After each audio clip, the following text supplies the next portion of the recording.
Pembeli memborong barang-barang kebutuhan pokok dalam jumlah melebihi normal. Lebih dari 2 juta pekerja dari 116.000 perusahaan dirumahkan dan di-PHK selama pandemi corona. Banjir yang terjadi ketika negara dirundung pandemi.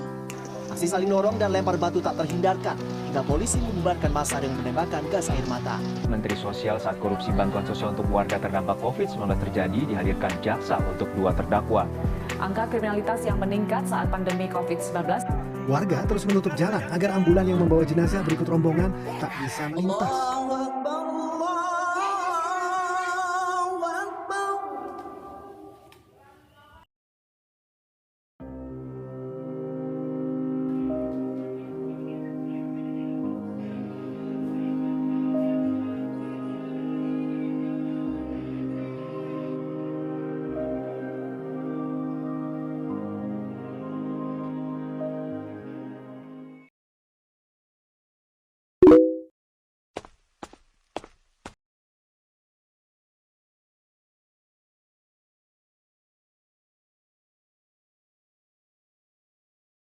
Pandemi COVID-19 benar-benar telah berdampak luas dan mengganggu stabilitas tiap-tiap sudut kehidupan masyarakat.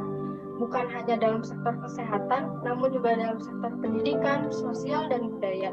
Namun, hal yang sangat dirasakan oleh masyarakat karena adanya pandemi ini adalah pada sektor perekonomian, terutama ketenagakerjaan. Selain berdampak pada perekonomian, sektor pendidikan juga turut terkena dampak yang cukup fatal. Kegiatan belajar mengajar terpaksa harus dilakukan dalam jarak jauh.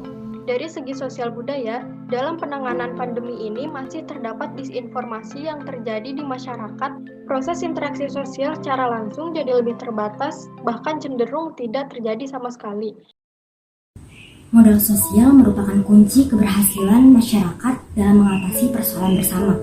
Gotong royong sebagai manifestasi dari adanya modal sosial yang menurut Insinyur Soekarno merupakan jati diri bangsa perlu ditransformasikan pada era kekinian agar tetap relevan. Modal sosial dapat bermanfaat untuk mencapai tujuan bersama yang diinginkan, terutama dalam mengatasi pandemi COVID-19 seperti saat ini. Pancasila menjadi modal dan kekuatan bersama bangsa dalam mengatasi pandemi COVID-19. Di dalam Pancasila terkandung nilai-nilai dan semangat gotong royong yang menjadi sumber kekuatan utama bagi seluruh lapisan masyarakat dalam menghadapi bencana non-alam pandemi COVID-19. Pancasila menjadi roh dan falsafah hidup berbangsa dan bernegara dengan nilai-nilai keagamaan, kemanusiaan, persatuan, permusyawaratan, dan keadilan sosialnya telah terbukti mampu menjadi landasan hidup bagi bangsa Indonesia. Nilai-nilai Pancasila semakin relevan pada situasi dan kondisi saat ini, di mana bangsa Indonesia tengah menghadapi pandemi yang berdampak pada sektor ekonomi, pendidikan, sosial, politik, hingga hankam.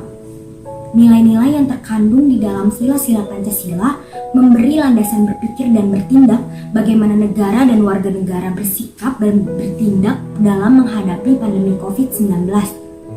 Negara yang berhasil keluar dari pandemi adalah negara-negara yang memiliki persatuan dan kesatuan serta solidaritas yang kuat dari mulai pemerintah hingga masyarakat tingkat bawah.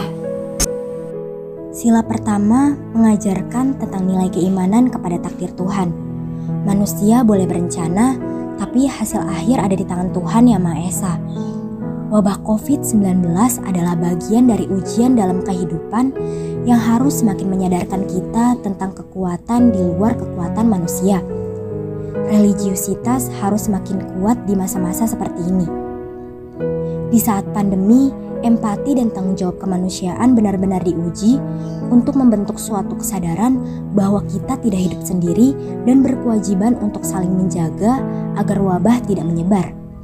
Disiplin protokol kesehatan menjadi tanggung jawab kolektif, dan itulah makna kontekstual dari sila kedua Pancasila.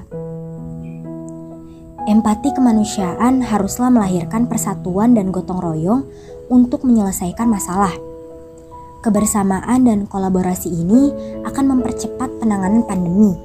Saling membantu, berbagi, dan berkolaborasi tanpa melihat ras, suku, dan agama adalah esensi dari sila ketiga Pancasila. Esensi sila keempat, kebijaksanaan pemimpin dan elit politik dibutuhkan untuk menghasilkan kebijakan negara yang benar-benar berorientasi pada kepentingan rakyat dalam menangani pandemi dan dampaknya pada kelangsungan penghidupan. Esensi sila kelima, orientasi mewujudkan kesejahteraan sosial harus menjadi panglima dari setiap komponen negara, bukan kesejahteraan elit, pengusaha, dan pemilik modal. Dengan semangat gotong royong, maka masyarakat saling membantu satu sama lain menghadapi kesulitan dalam berbagai aspek lini kehidupan di tengah pandemi. Jika kita menghayati dan menerapkan konsep Pancasila sebagai modal sosial, lambat laun Indonesia akan menjadi bangsa yang kuat walau dihadang pandemi ataupun bencana besar sekalipun.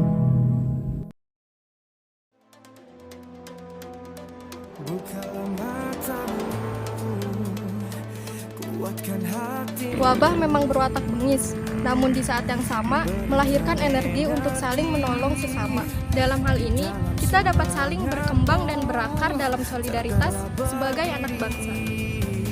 Jika kita memiliki semangat perjuangan seperti halnya para pahlawan membela kemerdekaan, niscaya kita akan berhasil melampaui semua masalah, bahkan dalam tragedi kemanusiaan yang pelik sekalipun.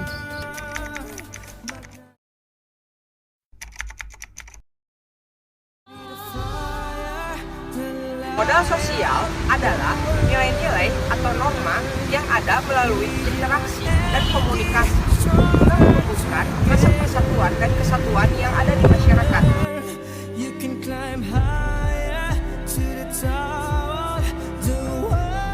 Rasa persatuan dan solidaritas kemanusiaan sangat dibutuhkan sebagai modal untuk menghadapi berbagai permasalahan yang timbul akibat adanya pandemi COVID-19.